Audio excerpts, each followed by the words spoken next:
Now, your weekly dose of inspiration, perspiration, and just the right amount of bull defecation. The Get You Some Radio Show with your host, the Vice President of Making Shit Happen, Terry Lancaster.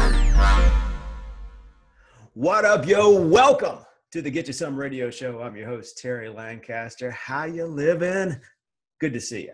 Hey, got a great show for you today. We're going to join Brynne Tillman. Brynne is the author of the Linked In Sales Playbook, a tactical guide to social selling. Now, you're probably on LinkedIn. I'm on LinkedIn. Most everybody's on LinkedIn. But a lot of people who are talking about using LinkedIn, they use LinkedIn. They look at it as either A, a resume, B, a lead generation tool, or C, they look at it for building their brand. Brynne doesn't do any of those things. Brynne is a big game hunter. And today, Brynne is going to talk about picking your prey and then attracting, teaching, and engaging them all using LinkedIn. We'll be back with Brynne in just a minute. But first, big shout out to the Get You Some Radio Subscriber of the Week, Lizelle Landino. Lizelle wins a copy of The Better Self-Help for the Rest of Us. This is my book, so I'm going to be sending that out to Lizelle. And you too can be a lucky winner of the Get You Some Subscriber of the Week. All you have to do is go to terrylancaster.tv. I think you can see it over there. terrylancaster.tv, and there'll be a big red button right up above my head. Click that button, subscribe. You can't win if you don't play, and you can't be Subscriber of the Week unless you are a subscriber. So head over there and take care of that. And I'm going to take care of this. Man, today is a big day in Nashville. I'm recording this on Wednesday, and the Nashville Predators are about to go into Game 2 of the championship round of the Stanley Cup Finals in the NHL. They're playing the Pittsburgh Pirates, and tonight is Game 2. And I've been growing the playoff beard now. I know it doesn't look like it, but this is about 6, maybe 8 weeks worth of beard growth. It's definitely the biggest beard I've ever had in my life. I had a little goatee sometimes before, but I usually kept it trimmed, and I never had all this going on here. And it's itching, and it's aggravating me and it's driving me to death. But I'm in it, baby. I am for the team. I'm a team player, so I can't shave until the Predators take the cup. So we're going into Game 2 tonight. We'll see if we can't make that happen. Had a big week around the Lancaster household, too. I talked a couple weeks ago about my daughter graduating from the University of Tennessee. That's one of my older daughters, one of my older twins. I still got one at the University of Tennessee. Got another one who's going to be enrolling at the University of Tennessee in August because she just this week, my youngest daughter, my baby, graduated from high school. 18 years old. She's ready to fly the coop. Now, my daughter's graduated from Brentwood High School here in Brentwood, Tennessee. If you don't know much about Nashville, Brentwood is it is kind of an affluent enclave just outside of Nashville. And I always worried a little bit about raising my daughters in this area. It's like Disneyland for Republicans, seriously. Everybody kind of looks the same. And where I went to school, everyone didn't look the same. I grew up in Nashville, literally on the other side of the river. In the 70s, there were a lot of black faces, a lot of white faces, and there were a lot of fighting between the black faces and the white faces. This when all the busing and everything was going on. So I saw literal race riots when I was growing up on the other side of the river in Nashville. My daughters never had to face anything like that because there weren't a lot of faces that didn't look like theirs. Well, kind of. There weren't a lot of faces that I had to see. They didn't have the diversity that I had, and so I worried about them growing up and not being able to deal with people who didn't come from an affluent background, who didn't look like them, who didn't come from a high school where I sat through my daughter's graduation. There were 422 kids. The average ACT for these kids was 27. They scored a 27 on the ACT. Between the 420 of them, they were awarded $33 million in scholarships. They had an average GPA of about 3.6 on a 5-point scale. These kids were phenomenally successful, and they come from phenomenally successful families. And we were sitting there at graduation, and they were going through and they're reading the names. And I say that my children didn't have the opportunity to see the diversity that I saw, but they had a different kind of diversity because we were going through and there were lots of names that didn't sound like mine. There were a few Lancasters here and there. There are a few Smith and Jones, but there were lots of names with a lot of consonants and a lot of syllables, and immigrant names. And my mother sitting with me, and this was kind of an epiphany for her as well. And she's sitting there and she's watching the graduation. She leans over and she asked me, are there a lot of foreign exchange students? No, as far as I know, there aren't any foreign exchange students right now. Every once in a while they have some, but mostly these are people who live here in Brentwood.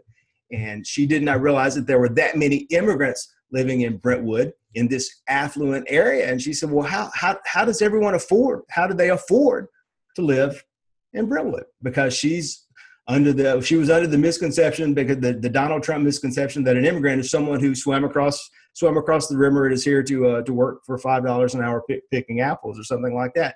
And I think we forget the people, those of us who live here, those of us who see America on a firsthand basis every day, that this is such a land of opportunity, that people do come here and can be phenomenally successful. And they all come here for the same reasons, whether they swam across the river and they're picking apples for $5 an hour, or they own a chain of grocery stores or a chain of pharmacies, or they're doctors, lawyers, and Indian chiefs.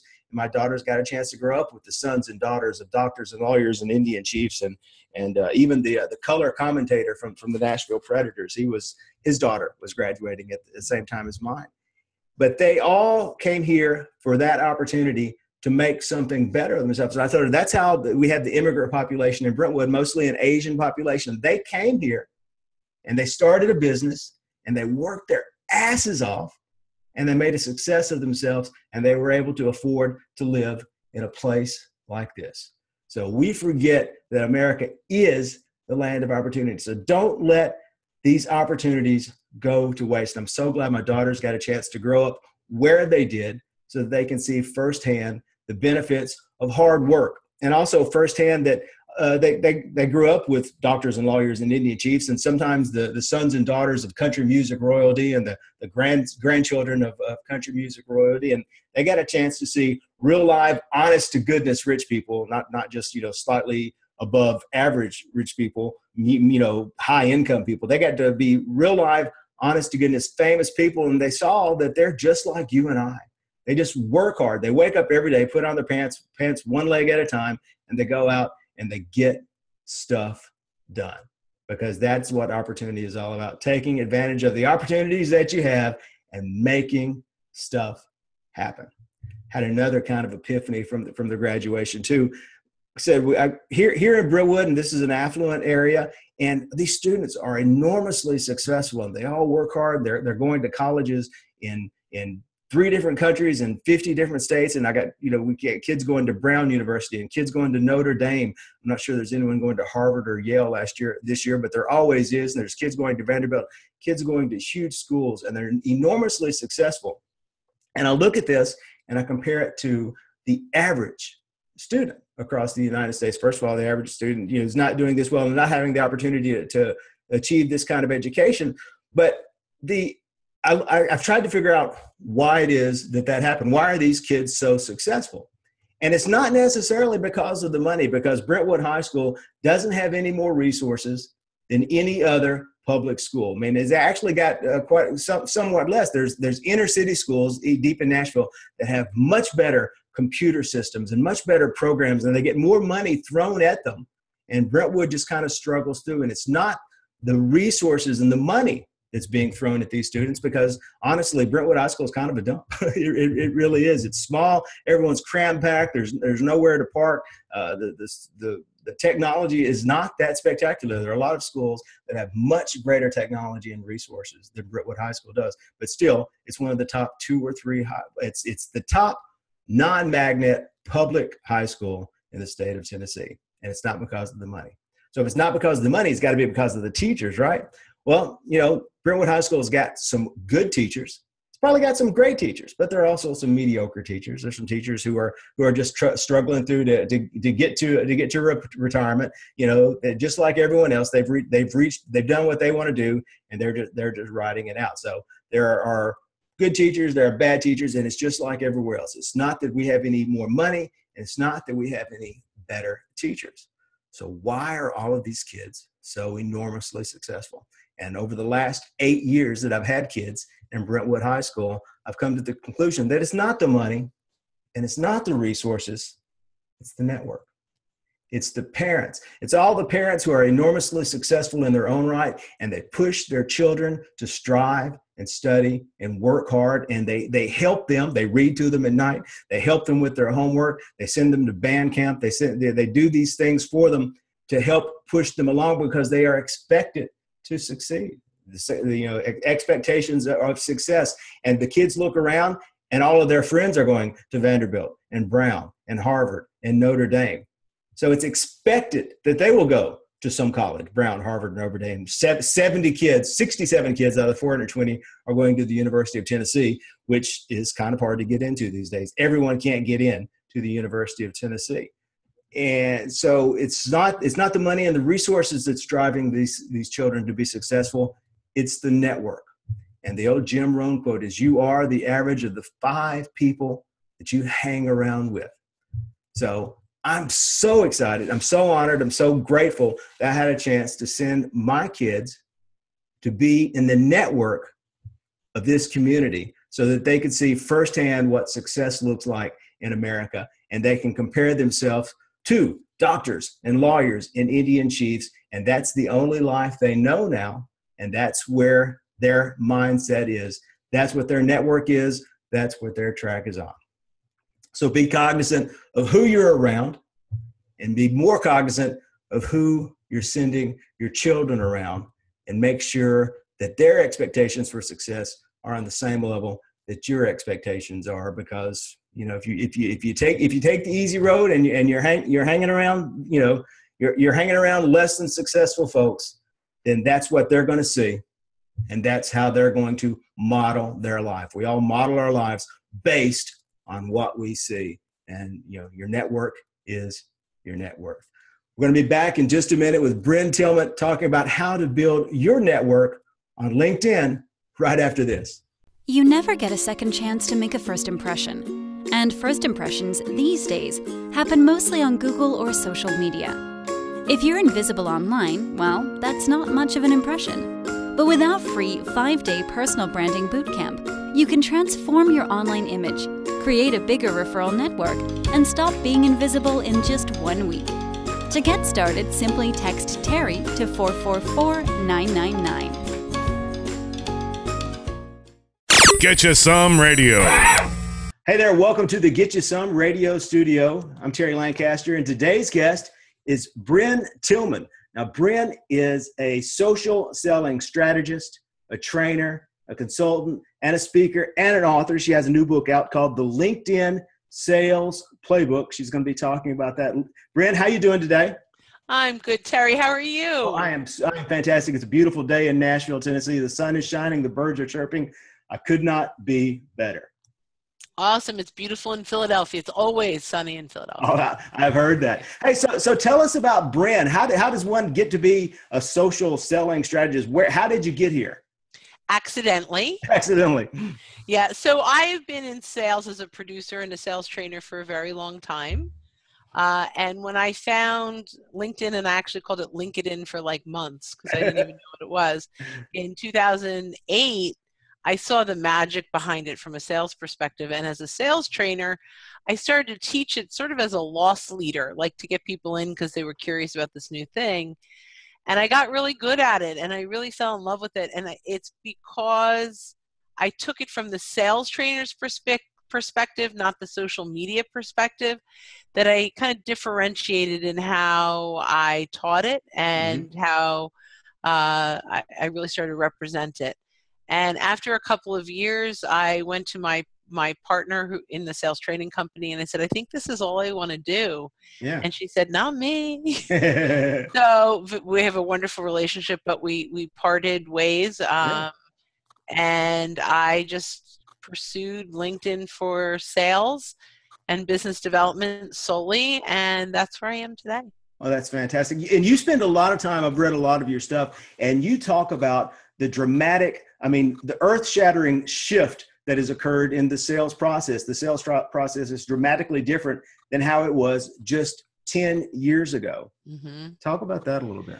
Well, so I've been in sales, really, if you count, my upselling at Friendly's Ice Cream when I was in high school, forever, for my whole life, I've been in some kind of sales.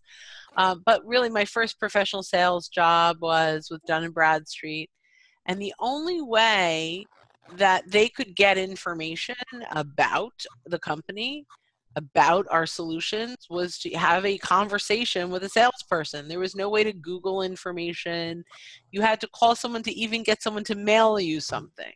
Yeah. So the interaction, with the salesperson was really very early on in the sales process. Yeah. Today, according to Challenger Sales CEB, 57% of the buying decision is made before the seller and the buyer even have their first conversation. Right. We're 57%, right? So that's a huge shift in the buying journey. Yeah, they're halfway down actually, the 3/4 of the way down the funnel, 60%. It's a significant, right? It's significant. So somebody is influencing that 57%. Right. Somebody out there, maybe it's a couple of people, but the key to social selling, a wedge of social selling, is making sure that your content is part of what is influencing that 57%. Right. That your insights, all the stats show the one who gives the most insights and help typically is the one that wins the deal. Yeah. So it's important that we're not just branding ourselves as thought leaders and subject matter experts, but that we are consistently offering insights and bits of education that moves them toward your solution. So it's not just, hey, here's a whole bunch of noise that I'm putting out there. Right. It's what you're putting out there, getting them closer and closer to working with you and your solution. And so we've attracted them, we're teaching them, and now we're engaging them and drawing them in. Attract, teach, and engage. That's kind of your 3-prong process. That's my shtick. Yeah. There are many sub-prongs to all the pillars and prongs out there that, it's hard to just generally put it out there. And I do teach a lot around the SSI pillars, and that's the social selling index that LinkedIn puts out.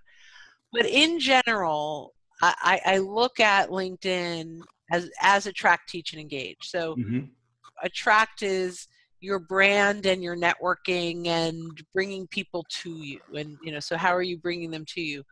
Once they're there, are you teaching them something? Are you giving them some kind of insight or, just valuable content that gets them thinking differently about their current situation or position or company or industry? Mm-hmm. So are you getting, and that's the teach part. Like, are we changing the way they see their, who they are and what they're doing?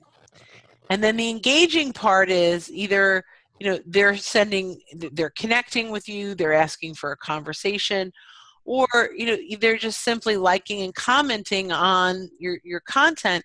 And then it's your responsibility as a social seller to engage back and convert those new connections into phone calls. Yeah. So what point, a lot of people I know, actually most people I talk to, they don't get involved in LinkedIn because, hey, I'm not looking for a job.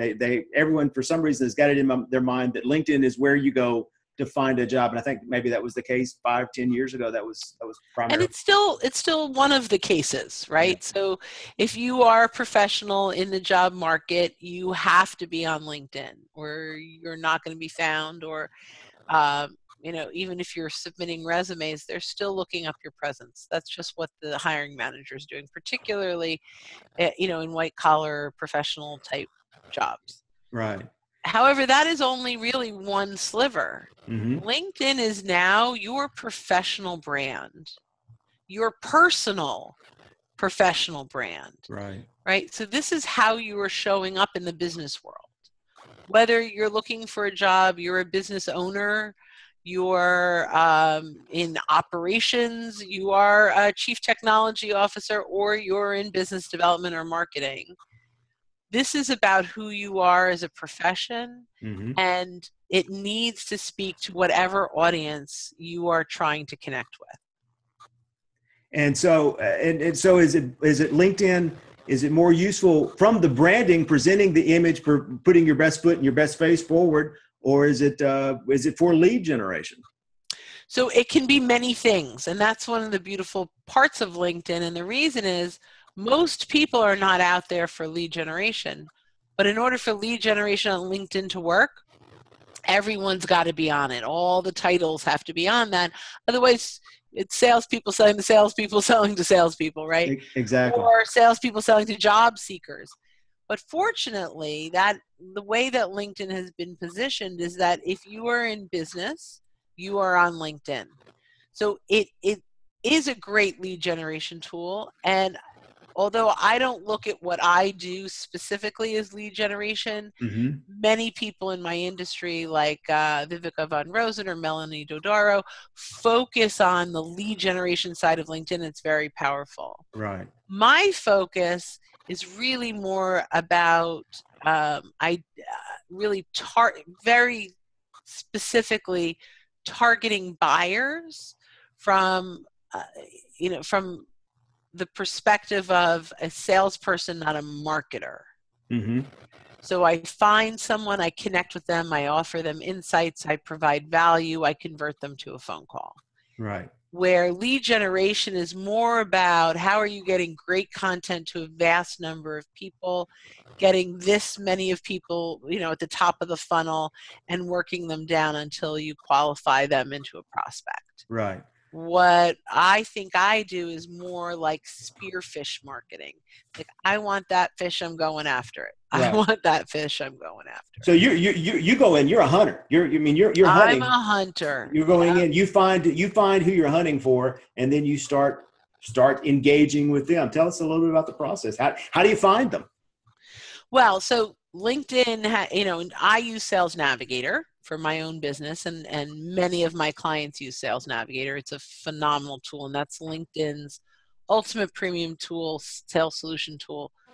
And it's simple. With that tool, there's a lead builder. You put in all the criteria of the people you're looking for. You can drill it down. And my key is that I choose second-degree connections. Okay. The people that we share a connection with, and leverage my network for warm introductions. Right. So that's my key. You can do that on the free LinkedIn as well. It's a little more cumbersome and a little less filters. Right. But through search strings, you can definitely find your target market. And then the key is, are you engaging them in terms in which matter to them? One of the mistakes salespeople make often is they lead with their solution. Right. Right. So when they're leading with their solution, and we get it all the time, they connect with us, they pitch us. Yeah. I'm like, no. Yeah, that's the first thing we get. The first thing we get is the direct message, hey, and then the 5 paragraphs. And I tell you how we help lots of people, right? Right? How we can help you. So that's definitely not the way I look at things. I look at, let's bring value to them immediately. Offer great content that gets them thinking a little bit about their current situation. Whatever it is, if you're providing a solution, that means that there is a problem in place. And if there's a problem in place, there are insights to offer. Right. Typically, vendor agnostic insights are best, meaning you're not even mentioned much in that solution, right? Yeah. That it's just, this is what you need to do. And then you nurture that relationship. And when the time is right, and sometimes it's really early on, like, I really love that article you sent me. Thank you so much. Tell me, what is it that you do? All right, great. Now is the time you can turn that into, well, let's have a conversation. But a lot of times, I'll get, that was a great article. Thanks. So, then I'll reply to that. I'm so glad that you found that helpful. I'd love to share with you some other things that we've done with our clients that have also been incredibly helpful. Just some insights. Even if we don't work together, I am confident that it'll be time well spent and you'll walk away with some real tangible insight. And then I convert those relationships now, they're mini early relationships, but I gave them value. They thanked me. Now let's have a call. I'll give you more value. But there's a very specific way on how to run those calls. Because again, you have to continue to add insights that gets them moving toward your solution. You can't get on now and pitch. All right. So you're really just one small step at a time, and moving everyone down the funnel, one level at a time. Yeah, and in that they have to understand what you do, because they'll never be able to hire you if they don't. Right. But it can't be a pitch. It has to be through providing value. They have to understand that they have to walk. If they never talk to you again, that call has to be of value to them.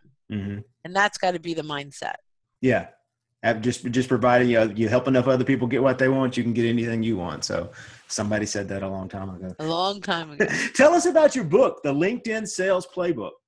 Oh my gosh, I'm so excited. So this just came out, yeah? Yeah, I hit Amazon bestseller list. Yay. That was so much fun. I did a little jiggy dance. Oh. Yeah, so the sales playbook it's a subtitle, Tactical Guide to Social Selling, is literally the what to do and what to say, and step by step. If you never had a LinkedIn profile before, this takes you through every single solitary step, from your headline to your summary to your job description, your projects, really how to build that out the right way that attracts, teaches, and engages your prospects. And then it takes you through all the business development steps, the thought leadership and content curation and sharing steps, really all you need to do, and then ultimately complete a playbook, LinkedIn Sales Playbook, so that you know what to do every single day and what to say when you do it. Because, that's what I heard out there is I just need to know exactly what to do. If you could just wave a magic wand and tell me what to do. So instead I waved a magic wand and produced a book that told them exactly what to do. It's usually not waving a magic wand. It's usually sitting in front of a keyboard for about a year and getting it done. So it's not. Well, yeah, I actually did this pretty quickly, which much faster than I ever expected. And it also comes with 11 webinars. So here's the other thing is I think it's really hard to learn LinkedIn from a book. Yeah. Even though there's every single step in there. So I put together, it took up about 3 weekends in a row, 11 webinars. It equals about an hour and 45 minutes. And so they can see how to do everything, right? So you're like, okay, so I see the steps and I get it.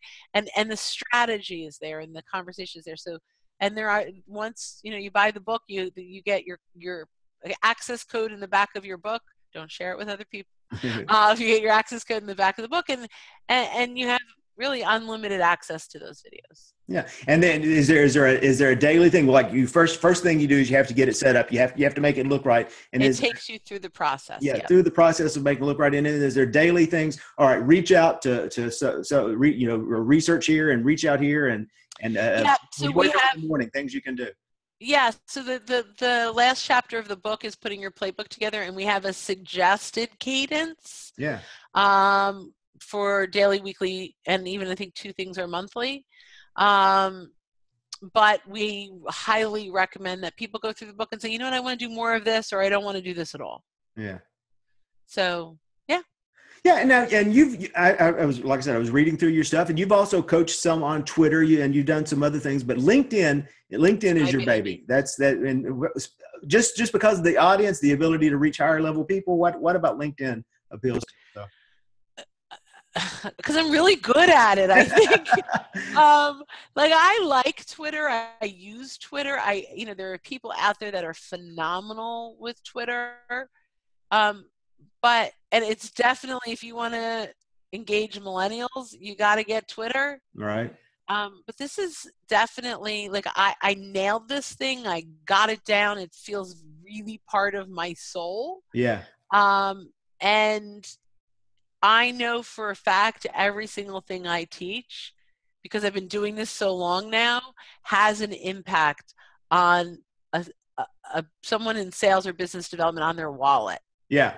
And so I teach Twitter, and if you actually get through my book, there's my Twitter takes people to LinkedIn. So I'm using Twitter as a gateway to bring the people from Twitter into LinkedIn. So It's still LinkedIn is still my core, and Sales Navigator, which is an extension of LinkedIn. So, and I love it. Yeah. Well, talking about impact, and that's my promise to everyone who's watching the show, the Get You Some radio show, is I promise impact. We try to keep it short. We're going to have the interviews about 20 to 25 minutes. The whole show is going to be about 30 minutes long, and we're going to let everyone walk away with one thing, one action step that they can take today to make their lives and their business better. So for LinkedIn, if you had to pick one thing that someone should walk away, turn off your monitor right now, go to LinkedIn and do this.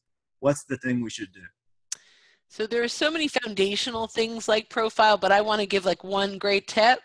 And I would say do a search of your targeted market titles and use the filter of first degree connections to identify who is already in your network that you should be talking to that you've been ignoring. Right. Can I have a sub piece of that? Subcategory A. Okay. So the new LinkedIn allows you to do something really cool, which is if you click on the jobs tab, I'm like visually looking at this right in my brain. Right. You click on the jobs tab and you scroll down to the bottom, there's a section that says companies in your network. And so you can see every single company page that is represented inside of your network, meaning you have at least one connection working at those companies right now. Right. So that is such a strong place to start. Yeah. You'd be like shocked. I'm like, oh my gosh, I can't believe that I know someone in that company. I'm dying to get in there. Well, again, I get amazed at how people, that a lot of this is so new, but it's really the same thing we've all learned as salespeople wherever. Your network is your net worth. And so the people you already know, that's where the honey is. You just got to go dip your fingers in the pot.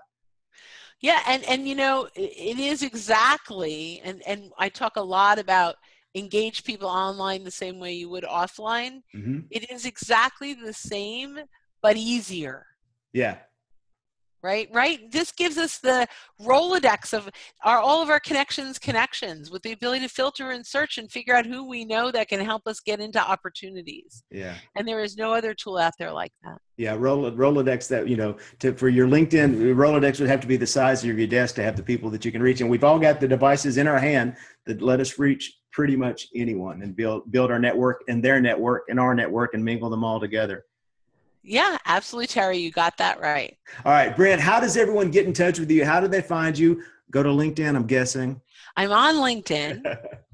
I am currently the only Brynne Tillman on LinkedIn. There you go. Brynne. So please find me, connect, let me know that you saw me here. And they can get my book at linkedinbook.info, which is on Amazon. I'll redirect them to Amazon. All right. LinkedInbook.info will take you to the Amazon page for the LinkedIn Sales Playbook by Brynne Tillman. Thanks so much for having me. Thank you, Brynne. Thank you for taking the time to talk to us and sharing your info. Have a great day. You too. Bye now. Bam. That's it, folks. Another episode of the Get You Some radio show. Thanks to Brynne Tillman for being on the show. Brynne's the author of the LinkedIn Sales Playbook, a tactical guide to social selling. Be sure to look for it on Amazon and elsewhere. Stick around. Tune in next week. We got Mike, the car guy, Mike Carrera on the Get You Some radio show. You don't want to miss that. And woohoo, go Preds. Get You Some Radio. You've been listening to the Get You Some Radio Show. Subscribe today at terrylancaster.tv to hear more episodes, win valuable cash and prizes, and get free training to help you create an army of buyers who know, like, and trust you before they've ever even met you. It's a big, wide world, boys and girls. Get out there and get you some.